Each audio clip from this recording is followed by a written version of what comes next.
Big boss ಮನೆಗೆ ಈವರೆಗೆ ನನ್ನಂತಹ best ಹಾಗೂ ಟಫ್ ಕಂಟೆಂಡರ್ ಯಾರೊಬ್ಬರೂ ಮನೆಯೊಳಗೆ ಹೋಗಿಲ್ಲ. ಮುಂದೆ ಹೋಗುವುದಾದರೂ ನನ್ನನ್ನು ಮೀರಿಸಿಯೇ ಹೋಗಬೇಕು.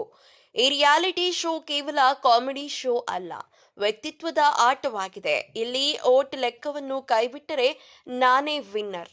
ಈ ಬಾರಿಯಾದರೂ ಸುದೀಪ್ ಅಣ್ಣ ಒಬ್ಬ ಮಹಿಳೆಯರ ಕೈ ಎತ್ತುತ್ತಾರೆ ಅಂದುಕೊಂಡಿದ್ದೆ. ಆದರೆ ನನ್ನ ಕೈ ಬಿಡುತ್ತಾರೆ ಎಂದು ನಿರೀಕ್ಷೆಯನ್ನು ಮಾಡಿರಲಿಲ್ಲ ಎಂದು ಬಿಗ್ ಬಾಸ್ ಸೀಸನ್ 12ರ ಎರಡನೇ ರನ್ನರ್ ಅಪ್ ಅಶ್ವಿನಿ ಗೌಡ ಅವರು ಅಸಮಾಧಾನ ಹೊರಹಾಕಿದ್ದಾರೆ. ಬಿಗ್ ಬಾಸ್ ಕನ್ನಡ ಸೀಸನ್ 12ರ ಗ್ರ್ಯಾಂಡ್ ಫಿನಾಲೆ ಮುಕ್ತಾಯಗೊಂಡು ಗಿಲ್ಲಿ ನಟ ಟ್ರೋಫಿ ಎತ್ತಿಕೊಂಡು ಹೋಗಿದ್ದಾರೆ. ಈ ಬಾರಿಯ ಫಲಿತಾಂಶದ ಸುತ್ತಲಿನ ವಿವಾದ ಮಾತ್ರ ತಣ್ಣಗಾಗ್ತಿಲ್ಲ.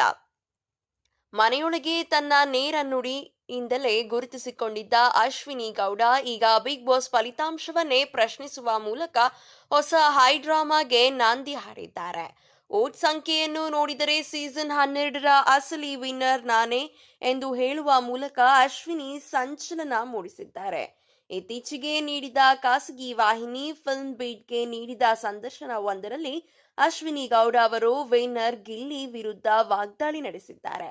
ಗಿಲ್ಲಿ ಬಡವನ ರೀತಿ ನಾಟಕವಾಡಿ ಜನರ ಅನುಕಂಪ ಗಿಟ್ಟಿಸಿ ಗೆದ್ದಿದ್ದಾರೆ. ಅವರು ಮೊದಲು ವಾರದಲ್ಲೇ ಮನೆಯಲ್ಲಿದ್ದ ಪ್ರತಿಯೊಬ್ಬರ ದೌರ್ಬಲ್ಯವನ್ನು ಅರಿತುಕೊಂಡು ಅದರ ಮೇಲೆ ತಮ್ಮ ಗೇಮ್ ಪ್ಲಾನ್ ರೂಪಿಸಿದ್ದರು.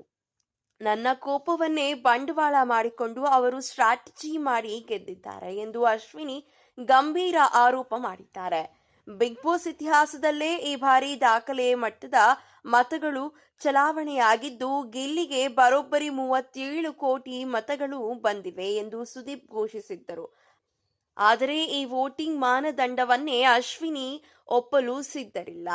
ತಮ್ಮ ಜರ್ನಿಯನ್ನು ಸಮರ್ಥಿಸಿಕೊಂಡು ಅಶ್ವಿನಿ, ನನಗೆ ಬಂದಿರುವ ಮಾಹಿತಿ ಪ್ರಕಾರ ನನಗೂ ಮತ್ತು ಗಿಲ್ಲಿಗೆ ಬಂದಿರುವ ವೋಟ್ಗಳ ನಡುವೆ ಅಜಗಜಾಂತರ ವ್ಯತ್ಯಾಸವಿದೆ.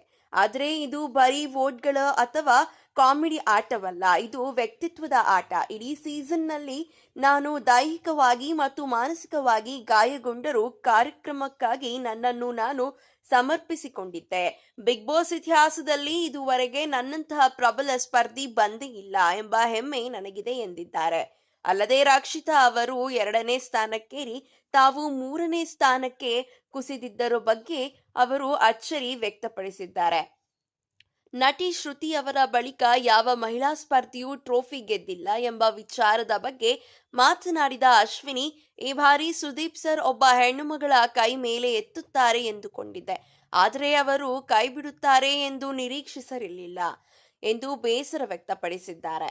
ಇದೇ ವೇಳೆ ಕನ್ನಡ ಹೋರಾಟಗಾರ್ತಿಯಾಗಿ ಕನ್ನಡ ಬರೆಯಲು ಬರಲ್ಲ ಎಂಬ ಟ್ರೋಲ್ಗಳಿಗೂ ಉತ್ತರಿಸಿದ ಅವರು, ನಾನು ಓದಿದ್ದು ಇಂಗ್ಲಿಷ್ ಮಾಧ್ಯಮದಲ್ಲಿ, ಹಾಗಾಗಿ ಬರೆಯುವಾಗ ಸ್ವಲ್ಪ ಕಷ್ಟವಾಗುತ್ತದೆ, ಆದರೆ ನಾನು ಅಪ್ಪಟ ಕನ್ನಡ ಪರ ಹೋರಾಟಗಾರ್ತಿ ಎಂದು ಸ್ಪಷ್ಟಪಡಿಸಿದ್ದಾರೆ.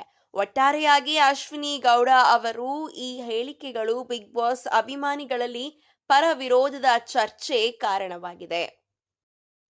ಇದೇ ರೀತಿಯ ಸಿನಿ ಅಪ್ಡೇಟ್ಸ್ಗಳಿಗಾಗಿ ಹಾಗೂ ಕನ್ನಡ ಬಿಗ್ ಬಾಸ್ ಸೀಸನ್ 12ರ ಪ್ರತಿಯೊಬ್ಬ ಸ್ಪರ್ಧಿಗಳ ಲೇಟೆಸ್ಟ್ ಅಪ್ಡೇಟ್ಸ್ಗಳಿಗಾಗಿ ಮತ್ತು ಸೀರಿಯಲ್ನ ಪ್ರತಿಯೊಂದು ಅಪ್ಡೇಟ್ಸ್ಗಳಿಗಾಗಿ ಈ ಕೂಡಲೇ ಸ್ಯಾಂಡಲ್ವುಡ್ ಕಥೆಗಳು ಯೂಟ್ಯೂಬ್ ಚಾನಲ್ ಅನ್ನು ಸಬ್ಸ್ಕ್ರೈಬ್ ಮಾಡಿ ಹಾಗೂ ಪಕ್ಕದಲ್ಲಿ ಕಾಣ್ತಿರುವಂತಹ ಬೆಲ್ ಐಕಾನ್ ಅನ್ನು ಕ್ಲಿಕ್ ಮಾಡಿ.